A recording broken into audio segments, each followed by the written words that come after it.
All right, Simple Eaters, let's get into the whole taste, texture, and smell that I'm about to kind of inform you guys about, help you guys out, finding your purpose when it comes to eating healthy. That's my wife calling me. Let me head back. Okay, let me head back. Fine. Let me head back. She's calling. Jeez. Tito. Oh my gosh, she's so loud. Tito, come here. All right, hanging out here with my wife. It's pretty cool outside. Let's talk taste, texture, and smell. When making food choices, what tends to be appealing to our senses is taste, texture, and smell, obviously, which then contributes to the personal preferences.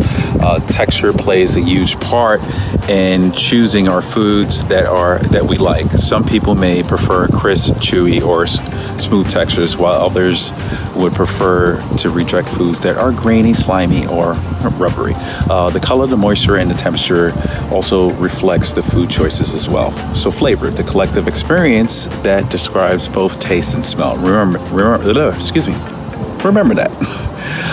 We are all familiar with the three classic taste descriptions, such as sweet, sour, bitter, and salty.